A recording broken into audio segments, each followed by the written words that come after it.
Lauren Boebert did an interview with a local radio station, and it kind of spiraled out of control a little because she got really unhappy. And there's a broad point about MAGA I want to make after we go over this interview, but there's some audio somewhere of it, but it was really irritating to decipher through. And so what I want to do instead is, for the first time ever in the history of the show, a dramatic reading of an interview transcript. It's going to be fun. You're thinking, oh, I'm out. I don't have a clip. I'm out. No, you're in. It's going to be good. Because rarely do main show viewers and listeners get to hear the beautiful voice of producer Jaden, but he does speak into his mic on the bonus show on occasion. So our bonus show viewers and listeners know the voice of Jaden. He's going to play one of the parts, and I'll play Lauren Boebert. And I'm not going to do any voice because that just goes wrong real quickly.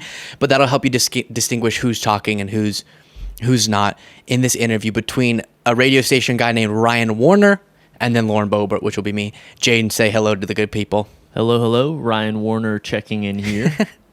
All right, so we'll start off the top, the beginning of the interview. Ready, go. I'd like you to name a problem in your community and explain why voters should send you to D.C. to address it. I would say the border crisis is our number one issue that has an impact at a federal level where we could secure our southern border and stop the increase in crime. Crime's plummeting. But if we're going to just talk about the Colorado issues that I hear about on a daily basis that aren't necessarily from this administration, well, it will be water. Then she goes on to elaborate about water. Back to Warner. We will break down those issues together. Why don't we start, as you did, with immigration? And invoking the border crisis, you talk about crime. I'll just say researchers have repeatedly debunked the idea that immigrants, whether or not they're documented, commit crimes at higher rates than native-born Americans. Other research has found no connection between the number of undocumented residents in the community and its crime rates. Why do you talk about immigrants in the context of crime as opposed to the context of opportunity? Well, listen, I'll add a little bit of my own thing here. Listen, Ryan, the folks who have come here under the Biden-Harris administration, the 10.6 million who are now in our country, broke the law to get here, and I believe that we are a nation of law, and it's the president's utmost responsibility to secure our country and uphold our nation's laws. He took an oath to defend and uphold the Constitution that Trump called for termination of, and going against our nation's immigration law, well, that goes against the oath of office that he took. We are facing the worst border crisis in U.S. history with over 10 million illegal crossings under Joe Biden, and his borders are Kamala Harris, etc., etc., etc., etc. If you enjoy this show, please do click that subscribe button. Easy, free, simple, but makes all the difference. Back to the video. Wow, Lauren.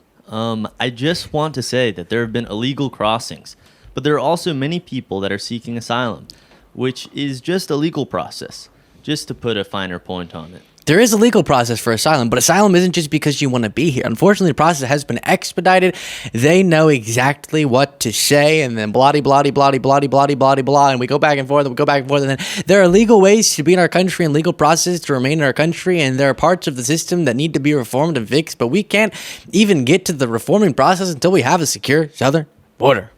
If that's the case, why do you think President Trump scuttled a border deal that was proposed by one of the most conservative members of the Senate? God, I'm extremely disappointed, Ryan, in the bias of your questions already.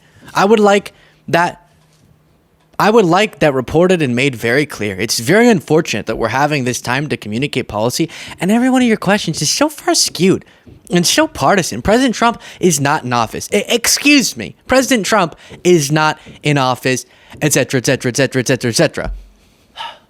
I believe it would have hired hundreds of border agents. Okay, the border agents that would have been hired would have been processing agents or something, so they could expedite those 4,998 people who are breaking our laws and coming into our country daily faster. That's what our border agents are subjected to under the Biden-Harris administration. They're not even able to do their jobs, etc., etc., etc., etc. Let's talk about water now, Congresswoman. Finally. You've made a reference that as being an important issue to you in the 4th. It's fascinating, right? The district is so diverse. It's rural and agricultural. It's also suburban and exurban. When you talk about the neighborhoods closer to you. Oh my goodness gracious. This is a lot harder, Luke. I give you much props for your reading abilities. How do you see the water needs, and what do you see as a representative's role in the Congress to maintain them, to expand them, especially in the face of climate change, when we know that hotter weather will actually mean less in the way of water in the West? Wow. Just, wow. There's certainly a reason I don't listen to CPR news. And this is... Wait, because I said climate change? It's just interesting that we're talking about water, our most precious resource in Colorado. Water would be reduced. And there has to be something slipped in there that's partisan, and it's not even fact-based. No. I'm going to stop here and say it is. I'm sorry, Congresswoman. It is not a partisan statement to say that warming temperatures... Okay, so I'll answer your question about water. Thank you, sir. When we are talking about water in Colorado, it's not just 3rd District or 4th District specifically. It's our entire state. Water talks about water. I like your elaborating. You've been very clear in your support for oil and natural gas, but renewable energy is also a big part of the 4th District. Companies there have taken advantage of the green energy tax credits under President Biden's Inflation Reduction Act. Some of your Republican colleagues want to see those credits stay in place. Would you be in support of keeping parts of the IRA that support an energy transition in the 4th Congressional District, which includes so much of the plains with solar and wind resources? Isn't it interesting that the first thing we talk about with the Inflation Reduction Act is green energy? Joe Biden, Joe Manchin both said we should have named this bill what it was. It's not an Inflation Reduction Act. Unfortunately, that's the con game that's played here in Washington, D.C. You put a pretty title on a bill, and then the text doesn't line up to the actual title. There's over $350 billion, billion with a B, that was me, in this bill that goes towards subsidizing renewable energy, which is extremely unreliable and did nothing to reduce inflation. In fact, it's expanded inflation. Well. Inflation is easing. With a $1.2 trillion price tag. I just want to say inflation is... Are we having a mouth-out debate or an interview? I'm just checking. Well, first of all, Lauren, I get to say things as a journalist to set the record straight. So inflation is easing. Oh, you're going to fact-check me during this interview? Fact-check. That's exactly right. And inflation is easing. Okay, this is adorable. And then she keeps talking. The adorable part's the big quote that made the news. Oh, this is adorable, she said. And almost every word was real. If I went a little overboard, it just felt right, you know?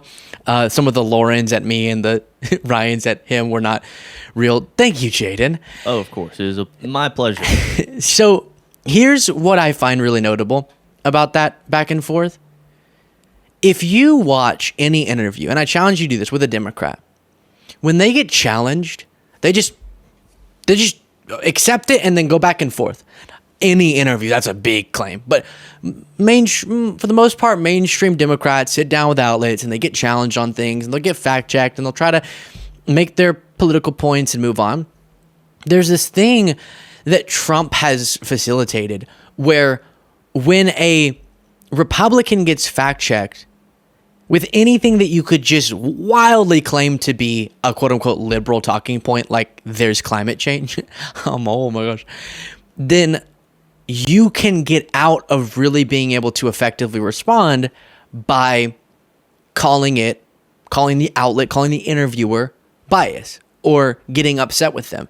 And we see this when Trump gets pushed back on it a little bit, like at the NABJ, he freaks out and you're so nasty.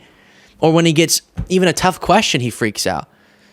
The Leslie Stahl interview is this great example. He storms out of the interview. And because he set that behavior as the norm, you have now any MAGA person in an interview. And if the person the guy was just making very, very generic points, like he mentioned the term climate change and she was upset. Or he mentioned that inflation is easing. It's not just easing, it's plummeted and is now close to sort of ideally where you want inflation to be at. And I mean, what else? Crime was mentioned. And of course, she misstated a lot of stuff about Biden Harris not enforcing border laws or whatever, but we've gone through that a gazillion times. More interestingly, here is it's weird that you can't just have what is in most other countries and for Democrats in this country, the expectation for an interview. And one of the things that I've found fascinating is whenever you'll have like an Australian journalist, we cover this with Carrie Lake, sit down with a MAGA person. The MAGA person gets so upset because in a lot of other countries, you're just expected to be challenged aggressively in an interview with a journalist. Even if the journalist likes you personally, they'll think of challenging questions and they'll pose right-wing talking points to you. Wow, that's funny. If you're a left-winger, left-wing talking points. If you're a right-winger. And that's what you're there to do. Because otherwise, these Trump interviews that he does, other than the ones where he freaks out because it's not a softball, when he only does softballs, it's so meaningless. We've heard all this before. Even the town halls are just, what would you do to protect my job? And then and then Trump says, oh, I was named Michigan Man of the Year. And the person goes, so he's not actually getting at anything more valuable for voters. And as much as MAGA criticizes Vice President Harris for not doing challenging enough interviews, you've had now a few where she gets asked questions about the latest Republican talking point about her. She has the opportunity to respond. She gets fact-checked on things. And she doesn't storm out. But now, just like how I think for so long we're going to be dealing with a version of politics that cares so much less about the truth given the presence of Trump and him teaching people you can do that to a level. There's always been bending of the truth and lies in politics, but to a level that we haven't seen before. And I think a lot of MAGA people are going to take the reins on that. Similarly, the way that media is treated, the way that interviews are conducted, if you're not fully pro-MAGA, you're going to be criticized as fake news or too liberal or, oh my gosh, you're so adorable for trying to fact check me. And that's going to be really irritating.